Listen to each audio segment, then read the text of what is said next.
Hey everyone, welcome back to my channel. For today's video, we have another perfume diaries video. And in these videos, I update you guys on my perfume tray for the month. So for this month, we have all black perfume bottles for October. It's kind of like a spooky tray. And I am going to be updating you guys on the fragrances that I have been reaching for, some body mist that I have also been reaching for to layer with these fragrances. I'll let you know if I have any declutters and just keep you guys up to date with all of the fragrances that I have been wearing for the month. If you are interested in the fragrances that I have been wearing for the month of October, just continue to watch.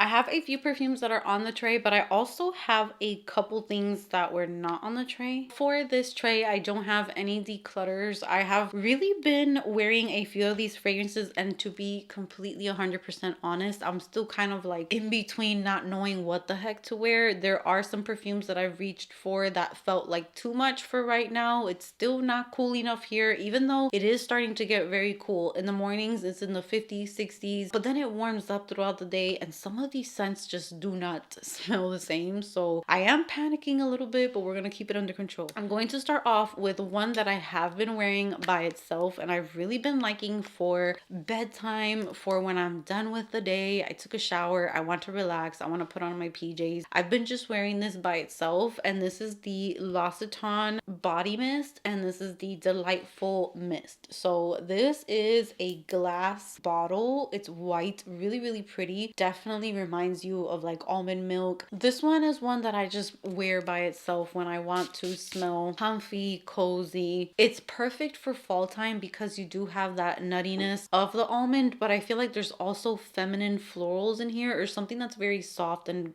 girly, and it's not too gourmand, it's not too thick, it's not too much if it's still a little bit warm where you live. It's like the perfect transitional type of scent. It's a little powdery, it's a musky, it's nutty, it's almondy, kind of like vanilla. It's very soft and smooth, really nice. I love this one, again, for like days where I'm just home, bedtime, that type of vibe. Sticking with the almond, the combo that I put on today is one that I might not be ready for yet. That's kind of what I was referring to. So today I did reach for Victoria's Secret Almond Blossom and Oat Milk, and honestly it just smelled so different from what I'm used to. It kind of smelled, I don't know, it smelled almost mature here. I have not really reached for this one. I'm not sure what is going on. I used to be like a freak with this, especially with the fragrance. Even though this is not going nowhere, I love it. I'll just wait until it's colder. But yeah, it still feels a little bit too like dusty and dry for right now, but I did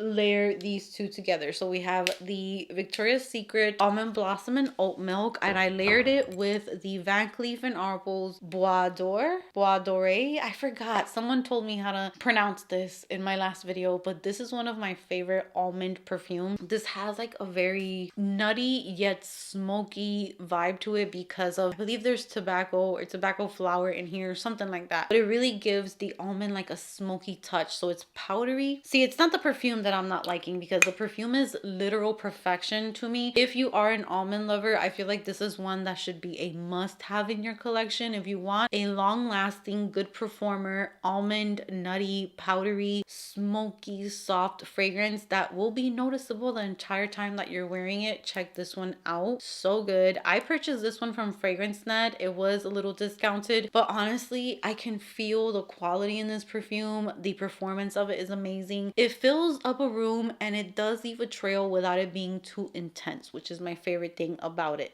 A smoky, nutty almond scent that is unisex as well. It's not too masculine and it's not too feminine. It is perfection. Like, it's right in between where anyone can make this work, and it's just like a comforting, perfect for fall and winter perfume. Now, I recently went to a pumpkin patch with my family and we drove 2 hours north where there is fall. There was like leaves and trees, and the pumpkin patch was so beautiful, and I wore this combo, which is not a combo that I thought of myself. This is one that I heard from TikTok. A lot of girls were doing this combo on TikTok, and I figured for the pumpkin patch this will be the perfect combo, and it was. So we have Fleur Mrs. Smith with Ellis Brooklyn Queen's Caramel. If you want to smell like a caramel apple, but it's not too gourmand, it's not too in your face, it is the perfect combo. This is so cute for fall time. Even to take your kids trick-or-treating, go to a pumpkin patch, do any type of like fall activity, this is the best combo. So Queen's Caramel is similar in my opinion to Bianco Latte, which is a very gourmand caramel milky like tonic type of vibe, but this one's done so much better. They added maple in here, which is giving it like a sweetness. The caramel is not too thick, it's not too thin, it is a little powdery, it is comfy, it's cozy. It's like the perfect fall time perfume. And then I added the Mrs. Smith body mist, which is literally like a green Jolly Rancher, like a crisp juicy apple, and those two mixed together is going to give you the most beautiful fall time layering combo. This perfume right here I am loving so far. The base is so beautiful. It dries down to this like caramel, even a little smoky I would say, but not too much. It's perfect for fall time. And then just paired with the Mrs. Smith, it was a lot of fun, and my girls complimented me on this scent combo and my husband did as well. So it was like the perfect combo for the pumpkin patch. Then I have been reaching for Sol de Janeiro, and this one is Sundays in Rio. I've been reaching for this one also when I take a shower at the end of the day or when I come back from the gym in the morning. This one has notes of warm vanilla, pink pepper, and amber musk. It's similar to Jimmy Choo's Fever. Is that what it's called?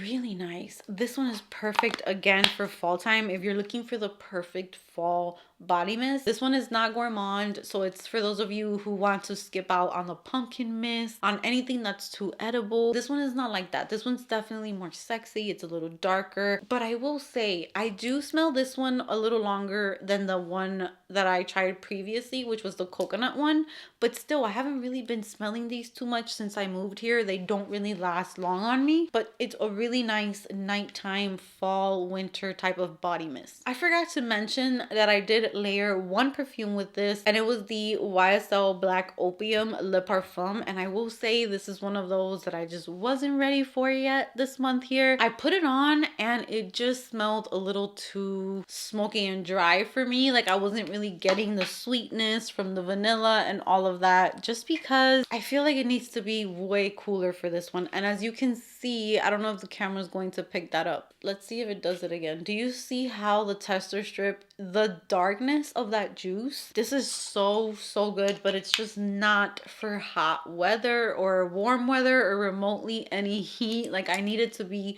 a little cool outside, cool weather, so that this could warm me up and not feel like too much. But this is the perfect Black Opium in my opinion, along with the glitter one that came out with the marshmallow. Those two are my favorite. You're still getting the white florals in the background, you're still getting the coffee in here, but everything is smooth, everything is sweetened up. It's not as bitter, and the vanilla is just like the main star of the show. This one's beautiful, just not yet for me. I also reached for my Burberry Brit perfume. This was actually really nice, but it did feel like I needed to wait a little longer with this one too. This one is like a spicy vanilla almondy. There is something that's like really fresh spicy in this one. I believe there's also lime in here. This one's a very unique, very different perfume. There is not going to be a fragrance out right now that is going to smell like this. I feel like these older perfumes have so many different personalities. You can find very different, unique perfumes. If you go on FragranceNet and you just find like older releases, they have been sitting for longer. They are thicker already. The notes are so pronounced, and they're very different to what I feel is being released now. I feel like this right here has the perfect amount of spice. A little nutty, it is vanilla, it is sexy, it is perfect for fall time, and you can find this one for such an affordable price on discounted websites, or if you go to Ross, if you go to TJ Maxx, places like that, you can get this for like 25 bucks. And it is one of the prettiest scents ever. It's perfect for fall time. I love it. I've been reaching for that one a bit. I also tried to wear my Dior Poison Girl EDT, but this is another one that just did not feel right yet. It felt very syrupy, and I was getting so much orange blossom. So I did spray this one on my wrist yesterday, and I was just like, I feel like we're gonna give this one a little longer. Maybe November, December is going to be better for this one, and I would love to finish this one up since I do have half a bottle. And last but not least, this is one that I could not put down. I have such a big dent on this one. It's just been perfect. It's